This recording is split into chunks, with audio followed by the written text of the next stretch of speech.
was your birthday, were you delighted? Was that the best present somebody could ever give you? Remember the name Belal losing, Kush? I feel like I see you grinning from ear to ear right now, but you don't seem to you don't seem like the Nigerian Nightmare that I know. I don't know what's going on. Maybe Listen, it's the no, age. no, listen. It's people get so invested in this game to where they think that I'm supposed to be happy because he lost. Why would I be happy because he lost? I hadn't fought him yet. It wasn't that. Yes, me and him weren't on like we weren't the best of friends. I'll tell you that for sure. But that doesn't mean I'm happy that he lost. And as a former champion, as a former pound for pound top dog, as far as not just with the rankings, but also as far as selling pay per views, I understand what this game is. And listen, as much as we didn't like each other, it was still something that people wanted to see. It was something that was on the cusp of potentially happening. So no, I'm not excited that he lost. I'm not disappointed. I'm indifferent. Absolutely, especially when a champion loses. I'm not excited about that because it's difficult to after you lose. It's difficult to get back. It's difficult to work so hard to get in there, step in there, and try to accomplish something and fall short. It's very difficult. So I'm not going to prey on anyone's downfall in any way, shape, form, or fashion. So no, absolutely not excited that he lost. But on the flip side, I will say it was a way that I was looking at this fight. I was looking at the matchup and what was happening leading up to the matchup and what was being said before, to where I'm like, why are you not paying too much attention to this guy? It was almost dismissive. It was almost like, yeah, I ain't even gonna take him down. I'm a Canelo hands. I'm gonna put this on him. I'm about to do this and do that, to where I'm like, this kid's not bad. This dude ain't no joke. This dude is good. I see something in his spirit when he fights, to where I'm like, this guy could be a problem. And and he went out there and from start to finish, I thought looked like a freaking insane. He looked like the defending champion. You know what I mean? He looked Yeah, like but the you're talking defending about who? You talking champion. about Jack Della Maddalena? JDM. Yes, But can JDM. you believe the Looked fact like that the this is where the UFC and this is where the UFC is different? But like this dude he was probably like maybe number three or five. four fights, maybe three fights away from fighting for the belt, and he gets the opportunity. Dana White and the UFC to get an opportunity. Now he's UFC champ. We're just talking Wow. about him being just a prospect of a potential contender, and all of a sudden he is champion. Me, Kamaru, watching this fight, it is going to be a little bit of humble pie for Belal Muhammad, because he was talking about, oh, you gonna see my hands like Canelo. I'm not gonna shoot a takedown. I'm not gonna do X, Y, and Z. And that shit turned around. That's ego, bro. That should turn around and bit him in the ass, or should I say, bit him in the arse. And I truly do that. I truly do like Belal Muhammad, but man, it's not good when people start kind of giving the game plan, and if they're really gonna stick to it. I mean, there is no takedown attempts in the first half of the fight. Like nothing. Like I wonder what Belal was thinking. There was no kick into the legs. Like they were in kick range, and neither one of them was actually kicking.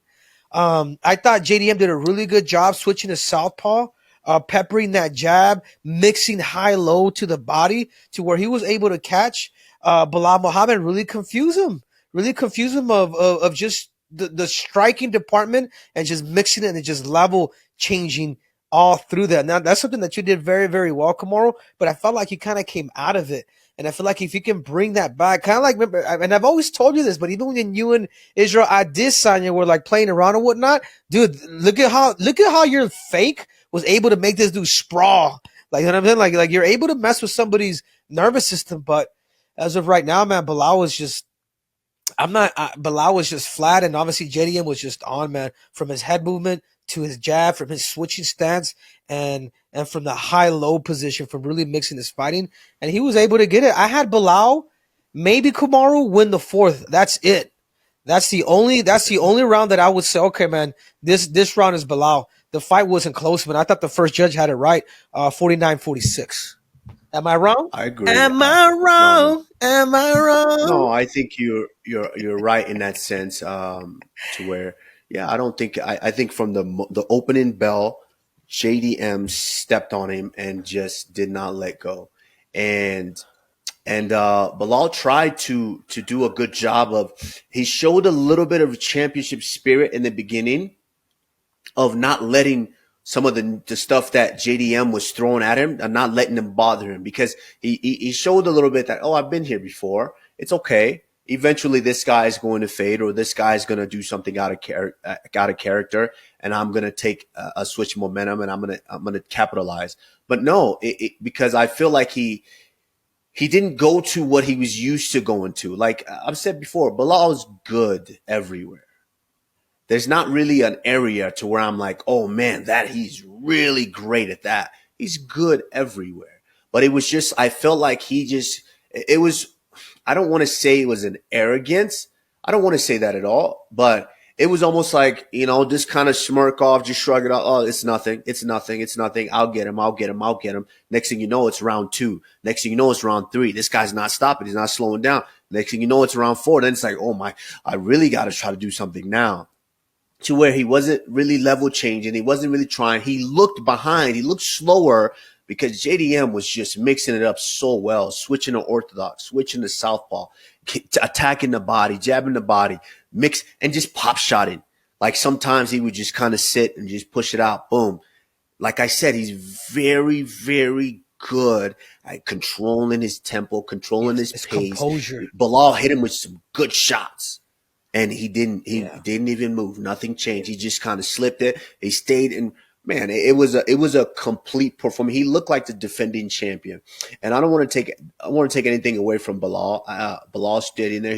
He tried to to potentially switch the momentum, but I just thought it was a wrong game plan because I think he just wanted this. He just stood with the guy. Yeah. And then by the time he eventually decided to start changing It's levels, too late. this guy's confidence is already up so high, and he's feeling so good to where he didn't do anything. You didn't fake it. He scrambled through and got back up to his feet and continued doing work. Yeah. I thought it was a beautiful performance by JDM. Yeah. Um, yeah, it's a tough one. What was your take on like JDM looked really good, man. I think his composure right now was I've always said that. his composure was the dude's really good, but I think there's too many talented people that kick and that are truly going to bring the at least kick in the kicking department or the mixing. Bilal did not mix it. And my question is, do you think Bilal is overtraining Kamaru? Like when sometimes when people think, "Oh, I gotta get Overtraining? better," because he did look a lot slower than usual, and you know what I'm saying? Like overtraining, bro, will cook you, man. Will take a lot of that explosiveness, speed from you, and that's one thing to maybe consider, man. Did I can't say that. We can't say overtraining because no one's in his camp, and not to mention, listen, both of these guys, we're forgetting both of these guys were out for quite some time because of a staph infection. JDM hadn't fought in over a year because he was out for a staph infection, and Bilal was out for some time because of that of staph infection. So both of them had some time. I don't want to say overtraining. I just think it's could sometimes, that be a man, you step in there. possibility? I'm not saying he's overtraining, but could that be a possibility, man? No, no, So it was because just he was I'm sure just so JDM just had is better. He I think if you look at the way that style was fought, look at the way the fight was fought. Bilal swung at air a lot. And we know, even in boxing, we know when you're missing punches like that and they're tagging you, they're pop shotting you in between, that zaps you, that drains that gas tank very, very, very fast. And so I just thought it was a beautiful, beautiful, complete performance by JDM. Taking nothing away from Belal. Do I think Belal has the capabilities to be able to beat a JDM? I do think so. okay.